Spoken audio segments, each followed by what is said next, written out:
Genesis 10. These are the generations of the sons of Noah: Shem, Ham, and Japheth. Sons were born to them after the flood.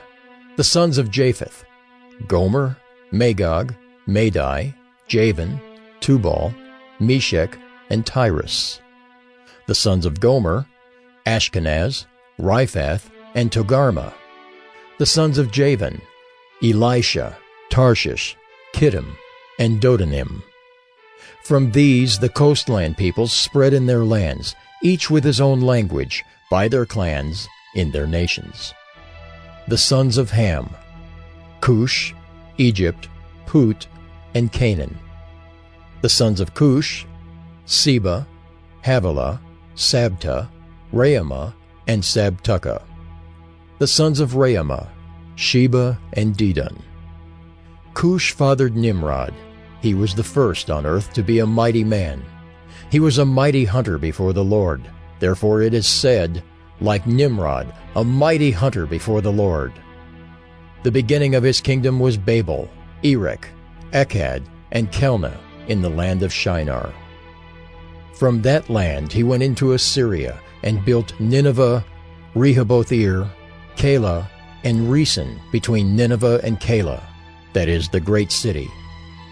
Egypt fathered Ludim, Anamim, Lehabim, Naphtahim, Pathrusim, Caslahim, from whom the Philistines came, and Caphtorim.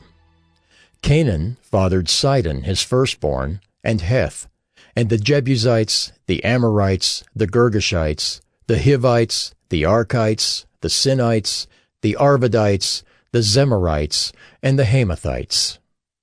Afterward, the clans of the Canaanites dispersed, and the territory of the Canaanites extended from Sidon in the direction of Gerar as far as Gaza, and in the direction of Sodom, Gomorrah, Admah, and Zeboim, as far as Lasha.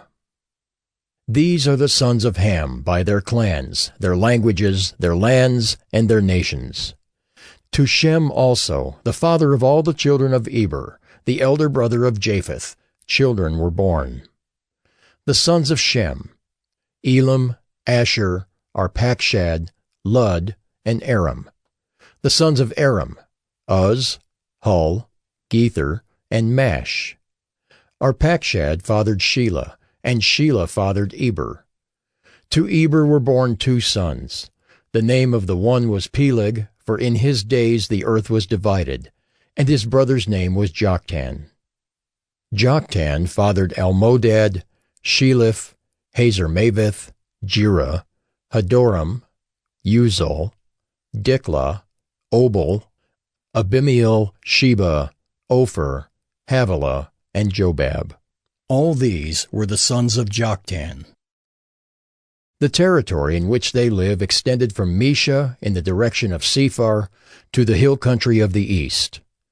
These are the sons of Shem by their clans, their languages, their lands, and their nations. These are the clans of the sons of Noah, according to their genealogies, in their nations. And from these the nations spread abroad on the earth after the flood. Genesis 11. Now the whole earth had one language and the same words, and as people migrated from the east, they found a plain in the land of Shinar and settled there. And they said to one another, "Come, let us make bricks and burn them thoroughly." And they had brick for stone and bitumen for mortar. Then they said, "Come, let us build ourselves a city and a tower with its top in the heavens, and let us make a name for ourselves, lest we be dispersed over the face of the whole earth." And the Lord came down to see the city and the tower which the children of man had built. And the Lord said, "Behold, they are one people, and they have all one language. And this is only the beginning of what they will do. And nothing that they propose to do will now be impossible for them. Come, let us go down and there confuse their language, so that they may not understand one another's speech." So the Lord dispersed them from there over the face of all the earth, and they left off building the city. Therefore its name was called Babel, because there the Lord confused the language of all the earth. And from there the Lord dispersed them over the face of all the earth. These are the generations of Shem. When Shem was 100 years old, he fathered Arpachshad 2 years after the flood. And Shem lived after he fathered Arpachshad 500 years, and had other sons and daughters. When Arpachshad had lived 35 years, he fathered Shelah. And Arpachshad lived after he fathered Shelah 403 years, and had other sons and daughters. When Shelah had lived 30 years, he fathered Eber. And Shelah lived after he fathered Eber 403 years, and had other sons and daughters. When Eber had lived 34 years, he fathered Peleg. And Eber lived after he fathered Peleg 430 years, and had other sons and daughters. When Peleg had lived 30 years, he fathered Reu. And Peleg lived after he fathered Reu 209 years, and had other sons and daughters. When Reu had lived 32 years, he fathered Serug. And Reu lived after he fathered Serug 207 years, and had other sons and daughters. When Serug had lived 30 years, he fathered Nahor. And Serug lived after he fathered Nahor 200 years, and had other sons and daughters. When Nahor had lived 29 years, he fathered Terah. And Nahor lived after he fathered Terah 119 years, and had other sons and daughters. When Terah had lived 70 years, he fathered Abram, Nahor, and Haran. Now these are the generations of Terah. Terah fathered Abram, Nahor, and Haran. And Haran fathered Lot. Haran died in the presence of his father Terah in the land of his kindred, in Ur of the Chaldeans. And Abram and Nahor took wives. The name of Abram's wife was Sarai, and the name of Nahor's wife Milcah, the daughter of Haran, the father of Milcah and Iscah. Now Sarai was barren, she had no child. Terah took Abram his son, and Lot the son of Haran, his grandson, and Sarai his daughter-in-law, his son Abram's wife, and they went forth together from Ur of the Chaldeans to go into the land of Canaan. But when they came to Haran, they settled there. The days of Terah were 205 years, and Terah died in Haran. Genesis 12. Now the Lord said to Abram, Go from your country and your kindred and your father's house to the land that I will show you. And I will make of you a great nation, and I will bless you and make your name great, so that you will be a blessing. I will bless those who bless you, and him who dishonors you I will curse. And in you all the families of the earth shall be blessed. So Abram went as the Lord had told him, and Lot went with him. Abram was 75 years old when he departed from Haran.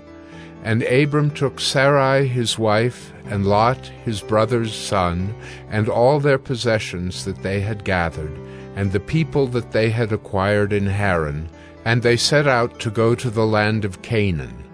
When they came to the land of Canaan, Abram passed through the land to the place at Shechem, to the oak of Moreh. At that time the Canaanites were in the land. Then the Lord appeared to Abram and said, To your offspring I will give this land. So he built there an altar to the Lord, who had appeared to him. From there he moved to the hill country on the east of Bethel, and pitched his tent, with Bethel on the west and Ai on the east. And there he built an altar to the Lord, and called upon the name of the Lord. And Abram journeyed on, still going toward the Negeb. Now there was a famine in the land, so Abram went down to Egypt to sojourn there, for the famine was severe in the land. When he was about to enter Egypt, he said to Sarai his wife, I know that you are a woman beautiful in appearance, and when the Egyptians see you, they will say, 'This is his wife.' Then they will kill me, but they will let you live. Say you are my sister, that it may go well with me because of you, and that my life may be spared for your sake." When Abram entered Egypt, the Egyptians saw that the woman was very beautiful. And when the princes of Pharaoh saw her, they praised her to Pharaoh. And the woman was taken into Pharaoh's house. And for her sake he dealt well with Abram. And he had sheep, oxen, male donkeys, male servants, female donkeys, and camels. But the Lord afflicted Pharaoh and his house with great plagues because of Sarai, Abram's wife. So Pharaoh called Abram and said, "What is this you have done to me? Why did you not tell me that she was your wife? Why did you say, 'She is my sister,' so that I took her for my wife? Now then, here is your wife. Take her and go." And Pharaoh gave men orders concerning him, and they sent him away with his wife and all that he had. Genesis 13. So Abram went up from Egypt, he and his wife and all that he had, and Lot with him, into the Negeb. Now Abram was very rich in livestock, in silver, and in gold. And he journeyed on from the Negeb as far as Bethel, to the place where his tent had been at the beginning, between Bethel and Ai, to the place where he had made an altar at the first. And there Abram called upon the name of the Lord. And Lot, who went with Abram, also had flocks and herds and tents, so that the land could not support both of them dwelling together, for their possessions were so great that they could not dwell together. And there was strife between the herdsmen of Abram's livestock and the herdsmen of Lot's livestock. At that time the Canaanites and the Perizzites were dwelling in the land. Then Abram said to Lot, "Let there be no strife between you and me, and between your herdsmen and my herdsmen, for we are kinsmen. Is not the whole land before you? Separate yourself from me. If you take the left hand, then I will go to the right. Or if you take the right hand, then I will go to the left." And Lot lifted up his eyes and saw that the Jordan Valley was well watered everywhere, like the garden of the Lord, like the land of Egypt, in the direction of Zoar. This was before the Lord destroyed Sodom and Gomorrah. So Lot chose for himself all the Jordan Valley, and Lot journeyed east. Thus they separated from each other. Abram settled in the land of Canaan, while Lot settled among the cities of the valley, and moved his tent as far as Sodom. Now the men of Sodom were wicked, great sinners against the Lord. The Lord said to Abram, after Lot had separated from him, "Lift up your eyes and look from the place where you are, northward and southward and eastward and westward. For all the land that you see I will give to you and to your offspring forever. I will make your offspring as the dust of the earth, so that if one can count the dust of the earth, your offspring also can be counted. Arise, walk through the length and the breadth of the land, for I will give it to you." So Abram moved his tent, and came and settled by the oaks of Mamre, which are at Hebron, and there he built an altar to the Lord.